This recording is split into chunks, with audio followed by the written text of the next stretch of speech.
بسم اللہ الرحمن الرحیم ویسألونک اور پوچھتے ہیں آپ سے ذی القرنین کے متعلق قل آپ فرما دیجئے سأتلو علیکم منہ ذکرا میں پڑھ کر سناتا ہوں اس کا ذکر انا مکننا لہو فی الارض بے شک ہم نے اسے قدرت دی زمین میں آتیناہ من کل شیء سببا اور عطا کیا اسے ہر قسم کا سامان فاتبع سببا بس اس نے اتباع کیا راہ پکڑی ایک سبب کی ایک سامان کی حتی اذا بلغ یہاں تک کہ جب وہ پہنچ گیا مغرب الشمس سورج کے غروب ہونے کی جگہ پر وجدہا پایا اس نے تغرب غروب ہوتے ہوئے فی عین حمیئہ ایک سیاہ چشمے کے اندر ووجد عندہا قوما اور پایا وہاں پر ایک قوم کو قلنا ہم نے کہا یا ذی القرنین اے ذی القرنین اما ان تعذب اگر چاہیے آپ اس کو عذاب دیں و اما ان تتخذ فیہم حسنا یا آپ چاہیے پکڑے ان میں کوئی نیکی قال ذی القرنین نے کہا اما من ظلم جو کوئی بھی تم میں سے ظلم کرے گا فسوف نعذبہ ان قریب ہم اسے سزا دیں گے ثم یرد الی ربہ پھر وہ لوٹے گا اپنے رب کی جانب فیعذبہ عذابا نکرا بس رب بھی اسے عذاب دے گا سزا دے گا بری سزا واما من آمن وعمل صالحا اور تم میں جو کوئی ایمان لائے اور اعمال صالحہ کرے فلہ جزاء الحسنی اس کے لیے بہترین بدلہ وسنقول له من امرنا یسرا اور ہم بھی کہیں گے اپنے حکم میں اس کے لیے آسان بات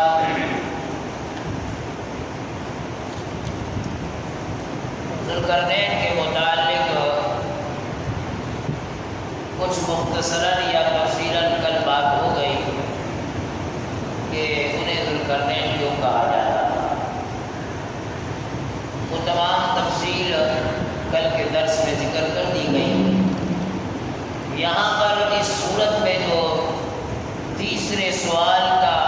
جواب ذکر کیا جا رہا ہے اس رکوع کے اندر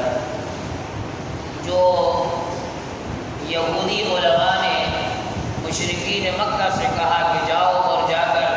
جو نبوت کا دعویٰ کرنے والا ہے یعنی جناب محمد رسول اللہ صلی اللہ علیہ وسلم ان سے پوچھو ذوالقرنین کے متعلق کہ یہ کون ہے ذوالقرنین تو اس کا جواب یہاں سے اللہ رب العالمین دے رہے ہیں وَيَسْأَلُونَكَ عَنِ ذِي الْقَرْنَيْنِ پوچھتے ہیں پیغمبر آپ سے ذوالقرنین کے متعلق قل آپ ان سے کہہ دیجئے یعنی محمد رسول اللہ صلی اللہ علیہ وسلم سے کہا جا رہا ہے کہ آپ ان مشرکین مکہ سے کہہ دیجئے سأتلو علیکم منہ ذکرا میں پڑھ کر سناتا ہوں تمہیں ان کا ذکر ان کا حال ذوالقرنین کا تم پوچھتے ہو ذوالقرنین کے متعلق وہ تو پہلے گزر چکے تھے تو ان کے حال کے بارے میں ذکر کیا جا رہا ہے کہ وہ کون تھے کل میں نے ذکر کیا کہ 4 بادشاہ دنیا میں جنہوں نے پوری دنیا پر بادشاہت کی جن میں 2 مسلمان اور 2 کافر اور 5واں بادشاہ قرب قیامت میں آئے گا جو پوری دنیا پر بادشاہت کرے گا اس کی بات پوری دنیا پر چلے گی امام مہدی انا مکننا لہو فی الارض بے شک ہم نے انہیں جگہ دی قدرت دی سکونت دی زمین کے اندر وآتیناہ من کل شیء سببا اور ہر طرح کا سامان انہیں عطا کر دیا حضرت سلیمان علیہ السلام کے لیے ہوا وہ تابع تھی جناب ذوالقرنین کے لیے بادلوں کو تابع کر دیا جہاں جانا چاہتے سارے راستے ہموار کر دیے ہر قسم کا رب فرماتا ہے وَآتَيْنَاهُ مِن كُلِّ شَيْءٍ سَبَبًا ہر قسم کا سامان دے دیا کسی چیز کی کوئی پریشانی نہیں فَأَتْبَعَ سَبَبًا انہوں نے ایک سامان کو لے لیا ایک راستے کو پکڑ لیا ایک طرف چلنا شروع کر دیا 3 سفر میں نے ذکر کیا کہ ذوالقرنین کے یہ پہلا سفر ذکر کیا جا رہا ہے حتیٰ اذا بلغ یہاں تک کہ وہ پہنچ گئے مغرب الشمس سورج کے غروب ہونے کی جگہ پر وجدہا تغرب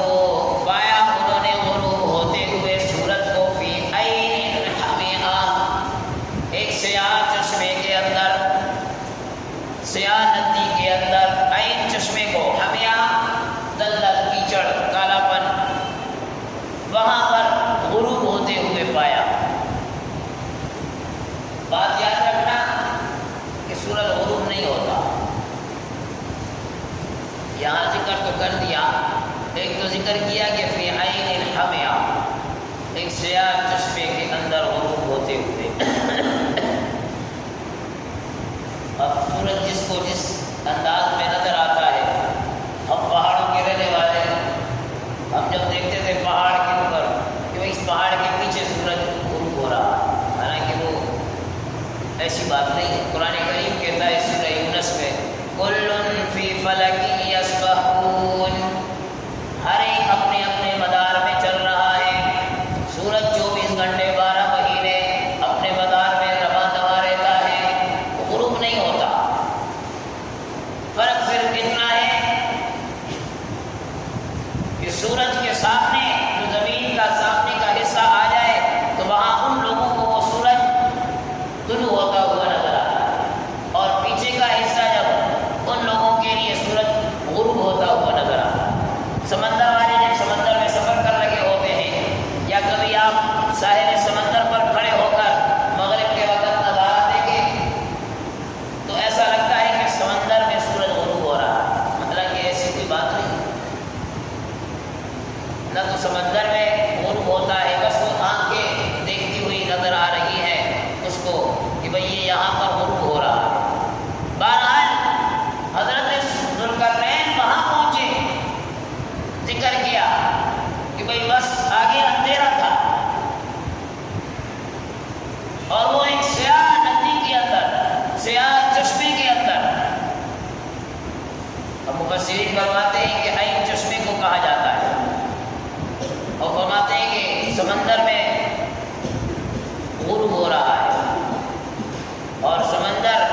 اگر اس کے اوپر بھی چشمے کا اطلاق کر دیا جائے، اللہ کے نزدیک تو جتنا بڑا سمندر ہو اس کی حیثیت تو چشمے کے برابر بھی نہیں، چشمے کے برابر بھی نہیں ہے. بہرحال وہاں پر حضرت ذوالقرنین پہنچ گئے.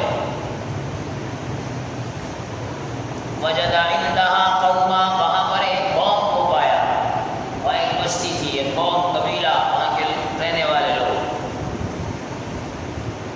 ایسی کئی جگہیں ہیں.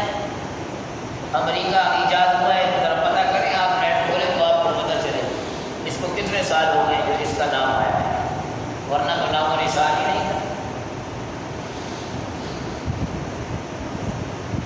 آج بھی ایسی جگہیں جہاں شاید کوئی نہ گیا ہو. ہمارے الحمدللہ تبلیغی جماعت والے حضرات کو تو تقریباً ہر جگہ پہنچ گئے، لیکن پھر بھی ایسی جگہیں ہیں. ابھی میرے ساتھ سفر پہ ایک مولانا صاحب تھے، انگلینڈ جا رہے تھے، سفر ان کا کراچی کا تھا. یہاں استاد الحدیث حضرت اقدس مولانا مفتی تقی عثمانی صاحب دامت برکاتہ العالیہ، ان سے ملاقات تھی. پھر اس کے بعد انہوں نے کہا ہمارے انگلینڈ میں ایسے کئی علاقے ہیں جہاں آج تک جماعت نہیں گئی ہے، ضرورت ہے. وہاں لوگ رہتے ہیں پتہ نہیں کس قسم کے لوگ. بہرحال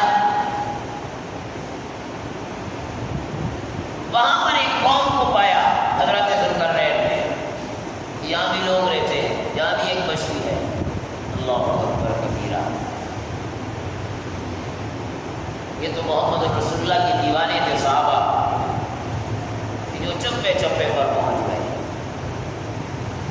ہمارے پاکستان میں کئی جگہوں پر ان کی قبریں موجود ہیں. یہاں قریب روڑی میں حضرت عمر بن افسر رضی اللہ تعالیٰ یہاں سو رہے ہیں. وہ تجارت کے لیے نہیں آئے تھے. مجھے اور آپ کے آباء و اجداد جو یہاں پر تھے انہیں دین سکھانے آئے تھے، محمد رسول اللہ کا کلمہ پہنچانے آئے تھے. پشاور میں حضرت سنان بن سلمہ رضی اللہ تعالیٰ، اسی طرح بنگور میں، بلوچستان کی پہاڑیوں میں. تو حضرت ذوالقرنین وہاں پہنچے، ایک قوم کو دیکھا. قلنا، رب العالمین نے فرمایا یا ذوالقرنین، اے ذوالقرنین، اما ان تعذبا، اگر ہم چاہیں تو ان کو عذاب دیں، سزا دیں، واما ان تتخذ فیہم حسنا، اور اگر چاہیں تو آپ ان کے ساتھ نیکی کر لیں،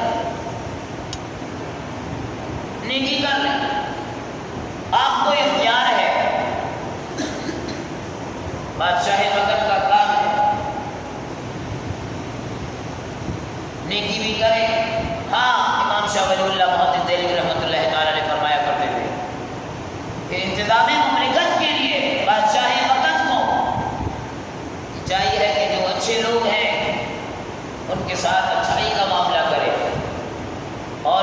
میں فساد کرنے والے ہیں ان کی سرخوبی کریں۔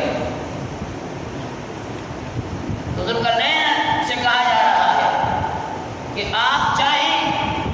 تو اس قوم کو عذاب دیں یا انہیں نہیں، یعنی پہلے انہیں دعوت دیں، اگر یہ بات مانتے ہیں تو اچھی بات ہے، اور اگر نہیں مانتے ہیں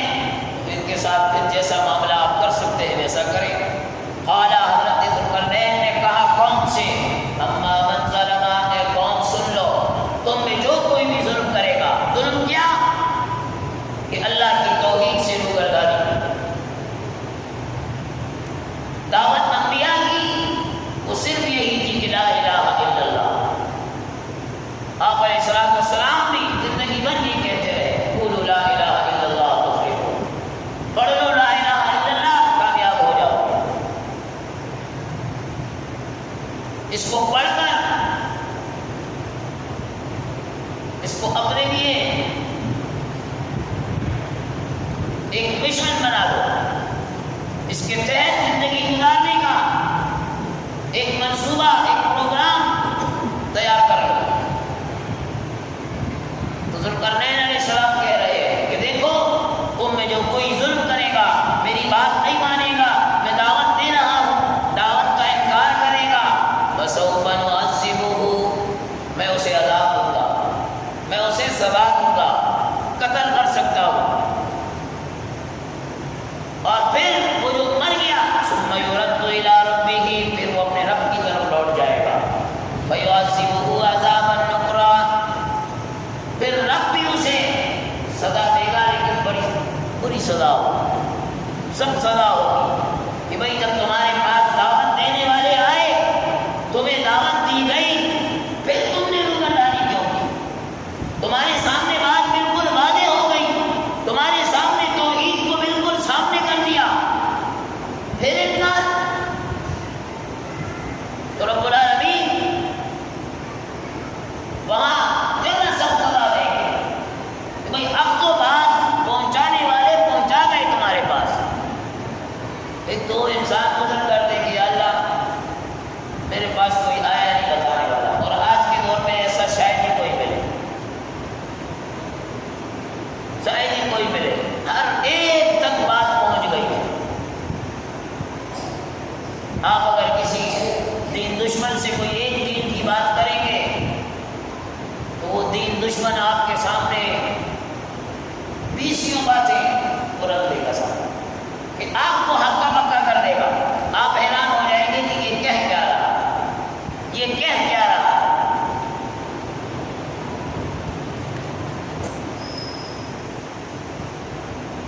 فرمایا وَأَمَّا مَنْ آمَنَ وَعَمِلَ صَالِحًا، اور جو کوئی ایمان لائے اور اعمال صالحات کرے، اعمال صالحات ضروری ہے، میں نے سابقہ درسوں میں بھی کہا کہ حقوق اللہ بھی ہے اور حقوق العباد بھی ہے، دونوں چیزیں اللہ کے نبی نے دونوں چیزوں کا حکم دیا۔ آج ایک صاحب کے ساتھ بیٹھا ہوا تھا تو انہوں نے موبائل میں دکھایا ایک خاتون،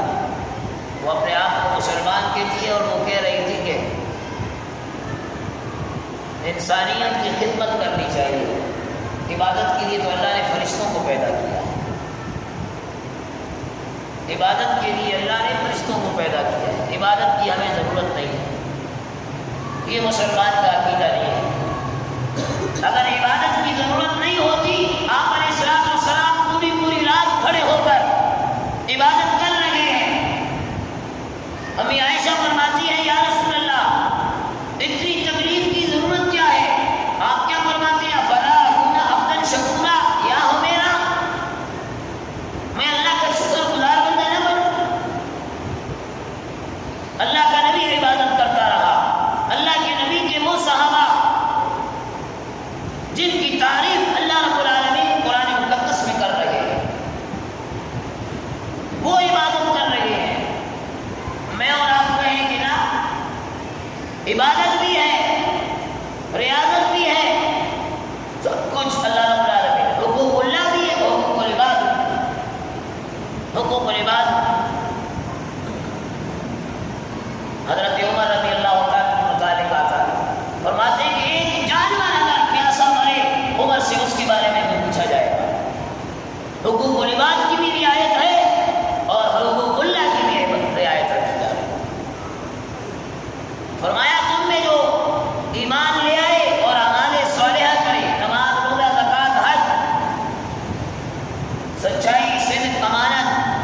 اس کی پاسداری، یہ ساری چیزیں۔